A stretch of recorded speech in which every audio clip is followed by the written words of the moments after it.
Good afternoon. My name is Yolanda Saki. My topic for today will be malaria in Ghana and in America, and these are my audience.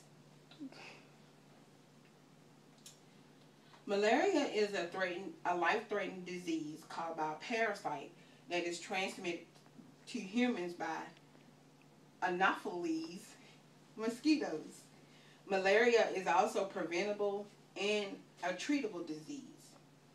According to the Center of Disease Control and Prevention, the CDC, in 2013, an estimated 198 million cases of malaria occurred worldwide, and 500,000 people died, mostly children, which are in the African regions.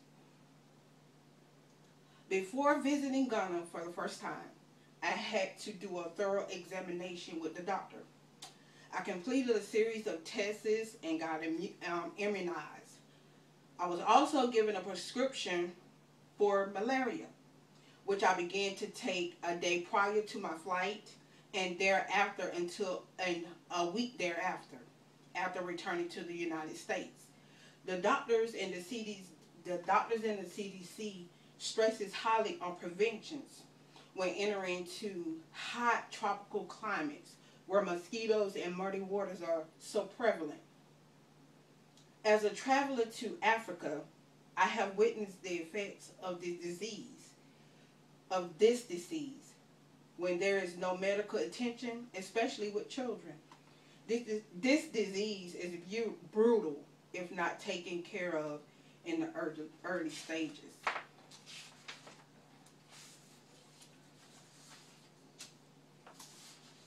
Did you know that there are approximately 3,500 species of the mosquito grouped in this genre? Human malaria is transmitted only by females of the genus Anopheles. Of approximately 430 Anopheles species, only 30 to 40 transmitted malaria in nature.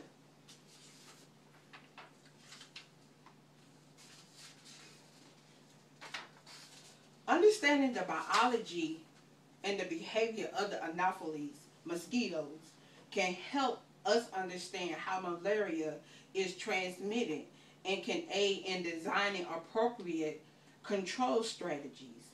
Factors that affect a mosquito's ability to transmit malaria include its innate susceptibility of its choices and its longevity. Factors that should be taken into consideration when designing a control program include the susceptibility of malaria vectors to insecticides and preferred feeding and resting location of the adult mosquitoes.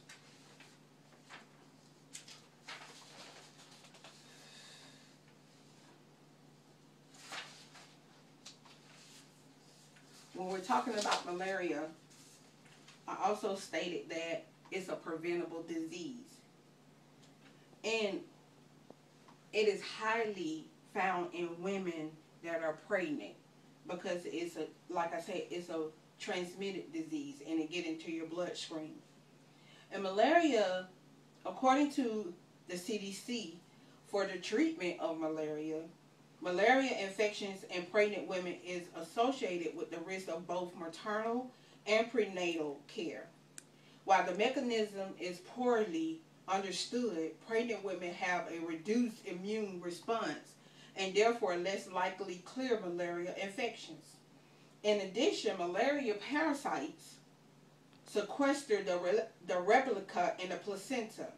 Pregnant women are 3 times more likely to develop severe disease than non-pregnant women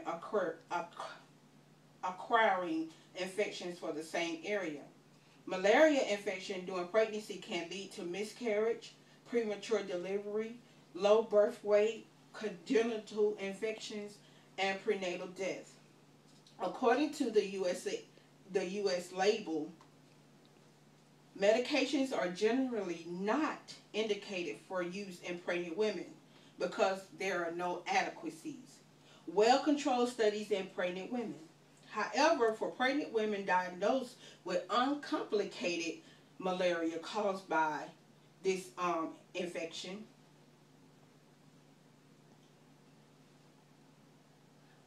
may be used if other treatment options are not available. In conclusion, malaria is a mosquito-borne disease caused by a parasite. Death from malaria is preventable, and it's up to all of us, governments, the international communities, health professionals, or donors, to put measures in place to defeat the devastating disease once and for all.